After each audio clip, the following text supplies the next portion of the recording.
Excuse me? Hello? Ma'am? I'd like to buy some, bread? Hello? Excuse me? Look at him. He's waiting for a salesperson. In the Philippines, if you don't shout, you can't buy. Watch this. Pabili Po! Ano yon? Hear that? That wasn't a shout. That was the Kanto Doorbell. Guys, the Sari-Sari store is the heartbeat of the barangay. It's where we buy everything in Tingi. That means small portions. But if you don't know the secret phrases, you'll be standing there until next year. Today, I'm teaching the foreigners how to master the Sari-Sari store. Welcome back to Kanto Talk. Pabili Po! Welcome back to Kanto Talk. Speak the Philippines, not the textbook. Phrase number 1. Pabili or Pabili Po. Pabili Po? Ano sa'yo, Joe? Pabili or Pabili Po, this is the magic word of the Sari-Sari store.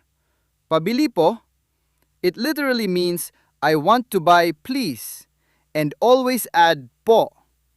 Pabili Po. The po shows respect. Pro tip, say it clearly, say it once, and wait. If nobody comes out, you say it again, louder. Pabili Po!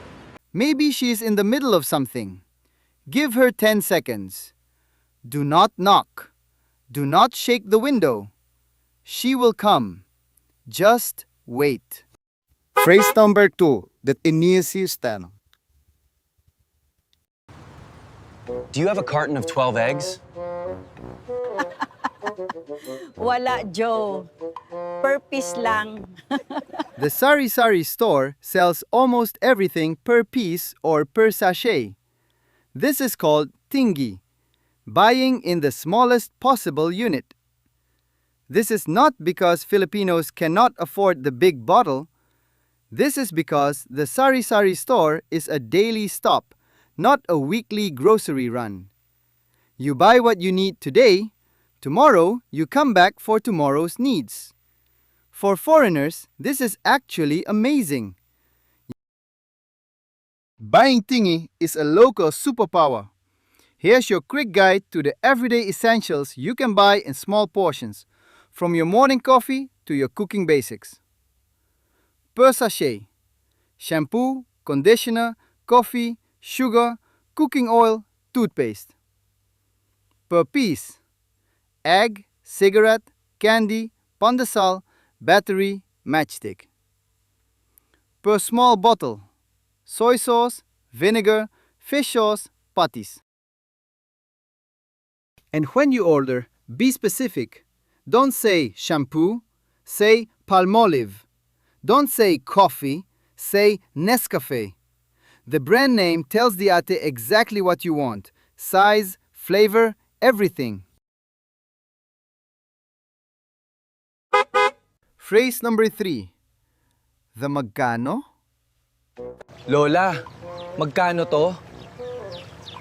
10 piso lang, Joe.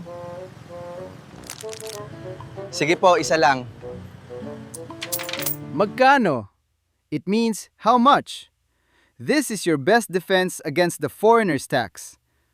Even though Sari-Sari stores have standard prices, asking shows you're paying attention. Tip: if you want to sound even more local, ask Magkano lahat? Means how much for everything. It shows the shop owner you're keeping a mental tally. The Kanto Math. 3 simple steps to get it right at the Sari-Sari store. 1. Ask Magkano. 2. Check the change, barya. And 3. Thank the ate/lola. Salamat po!